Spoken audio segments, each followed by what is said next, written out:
A eletroforese é um método de separação e visualização de macromoléculas bastante utilizada nos laboratórios de bioquímica e também é uma ferramenta muito importante aplicada à análise proteômica. Seu princípio baseia-se na separação de partículas carregadas em um campo elétrico arrastadas por uma solução tamponante durante sua migração através de um suporte sólido ou gelatinoso. A velocidade de migração dessas partículas no sistema está diretamente associada à sua carga, forma e tamanho. O gel de eletroforese é geralmente polimerizado no interior de tubos cilíndricos ou mesmo no meio de placas de vidro muito finas, especialmente confeccionadas para esse fim. Um polímero de poliacrilamida e um agente de ligação cruzada chamado de bisacrilamida são misturados a outras soluções para a formação do gel utilizado como matriz de separação das proteínas. Após sua polimerização, o gel de poliacrilamida forma uma malha com poros de tamanho definido pela concentração do reagente. Quanto maior a concentração de acrilamida no gel, menor o tamanho do poro e, consequentemente, mais apertada será a malha do gel polimerizado, oferecendo uma maior resistência às partículas que tentam atravessar essa malha. Há uma diversidade de variáveis a serem levadas em consideração para a escolha do tipo de metodologia eletroforética que será aplicada à separação das proteínas de interesse no gel. As técnicas de eletroforese descontínua são baseadas na relação carga-peso molecular e são conhecidas como page homogêneo e page gradiente. Elas também podem ser baseadas apenas no peso molecular em condições desnaturantes, sendo assim chamadas de SDS-page, e em condições não desnaturantes, sendo então chamadas de page nativo. Para a separação de proteínas por carga, evitando o efeito de peneira molecular exercido pela malha do gel, utilizamos baixas concentrações de acrilamida e bisacrilamida, além de pequenos anfólitos em uma técnica eletroforética denominada focalização iselétrica ou page IEF. Esses sistemas separadamente são denominados unidimensionais, enquanto a combinação, por exemplo, da focalização iselétrica seguida do SDS-page são denominados bidimensionais.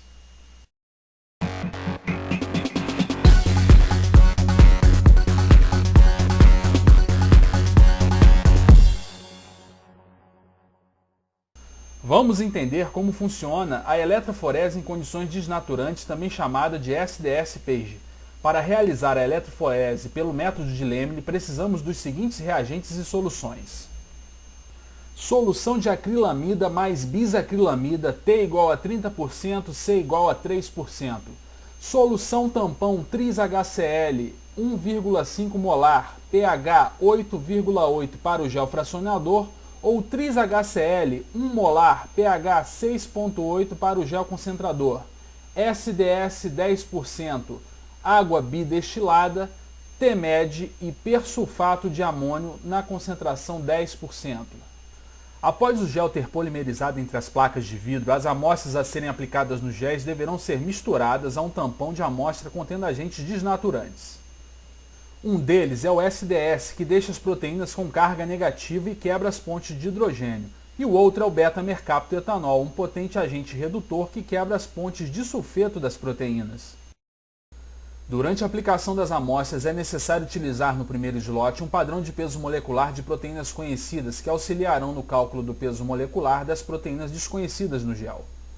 Para a revelação das proteínas no gel, utilizamos uma solução contendo azul de comacia a 1%.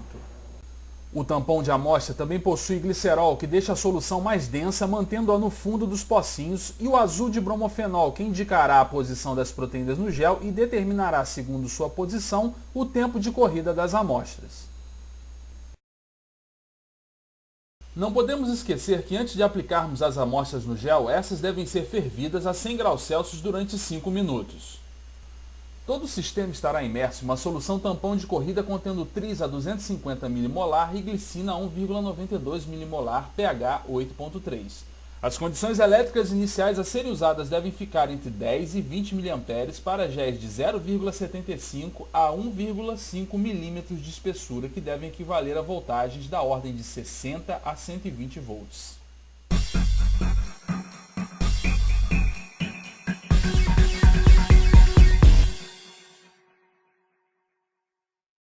Durante a focalização iselétrica, as proteínas migram até encontrar um pH no meio eletroforético que corresponde exatamente ao seu ponto iselétrico. Para isso é necessário o estabelecimento de um gradiente de pH entre o anodo e o cátodo do sistema. As substâncias responsáveis pela formação desse gradiente de pH são denominadas anfólitos. Para realizarmos a focalização isoelétrica, necessitamos de sistemas onde os géis são polimerizados em tubos cilíndricos ou venham pré-imobilizados em tiras muito finas desidratadas de gel. As amostras são aplicadas em recipientes denominados sarcófagos, onde reidratarão os géis e sofrerão a focalização. Nos sistemas de focalização isoelétrica, deve-se escolher a faixa de pH dos géis imobilizados. As rampas de voltagem programadas no sistema dependerão da natureza das proteínas da amostra.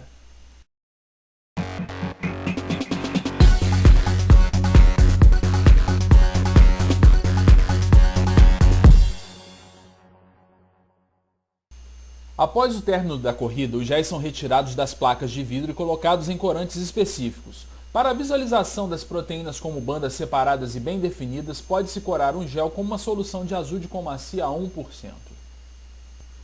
Para preparar 300 ml dessa solução corante, pesamos 3 gramas de azul de comacia R250 e dissolvemos em uma mistura de 45 partes de metanol, 10 partes de ácido acético e 45 partes de água destilada.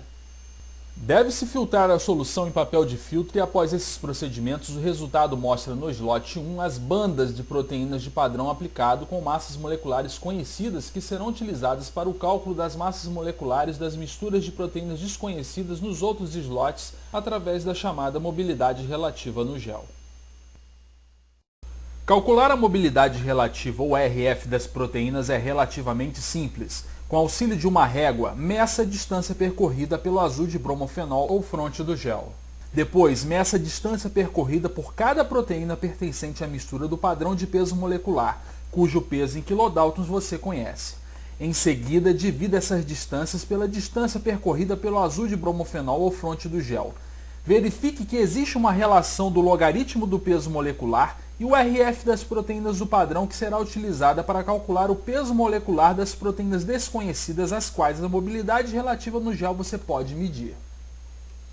Vamos falar agora de colorações específicas aplicadas em géis de poliacrilamida, como por exemplo o método do ácido periódico ou PAS para revelar as glicoproteínas presentes no gel. Após a corrida, o gel deve ser fixado em ácido acético 7,5% durante pelo menos 60 minutos à temperatura ambiente. Após essa etapa, o gel deve ser transferido para uma solução de ácido periódico 0,2% à temperatura de 4 graus Celsius. Em seguida, o gel deve ser transferido para o reagente de Schiff para revelação também à temperatura de 4 graus Celsius. As bandas do gel aparecerão em um tom magenta e o gel deve ser fixado e mantido em ácido acético 10%. Depois das colorações específicas, o próximo passo é a digitalização dos géis para as análises densitométricas e, no caso de géis bidimensionais, a identificação e comparação dos spots. Para um gel bidimensional corado com nitrato de prata, por exemplo, sua digitalização deve acontecer em tons de cinza para imagens que serão armazenadas em 8 ou 16 bits. Os softwares de análise de imagem exigem uma calibração desses tons para a utilização de algoritmos gaussianos e matriciais. A primeira etapa da análise consiste em identificar spots no gel. Após essa identificação, podemos dar ao software uma referência de faixa de pH que submetemos o gel na primeira dimensão, bem como o padrão de peso molecular utilizado na segunda dimensão. As escalas devem ser ajustadas de acordo com os limites do gel na primeira e na segunda dimensão. A tabela mostra os pontos isoelétricos e as massas moleculares dos spots detectados. Esses procedimentos serão repetidos para todos os géis que se queira comparar. Na próxima etapa, os spots detectados no géis serão comparados segundo sua presença, ausência e intensidade. Para isso, fazemos as sobreposições das imagens digitalizadas ou matches.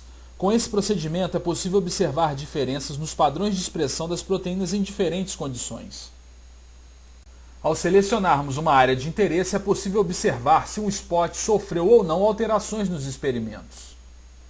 Essas alterações podem ser melhor visualizadas ao obtermos a representação tridimensional de um spot. Sua área representa a base dos picos e sua intensidade, a altura. Essa ferramenta ajuda a reconhecer sujeiras e precipitados de corante, diferenciando spots reais de manchas no gel durante a análise.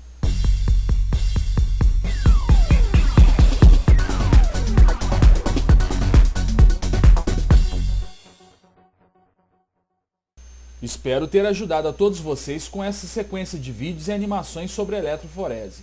Esse material é um conteúdo introdutório destinado a estudantes de graduação que desejam em futuro próximo aprofundarem-se nas técnicas que foram abordadas nos vídeos apresentados. Muito obrigado por sua paciência e atenção.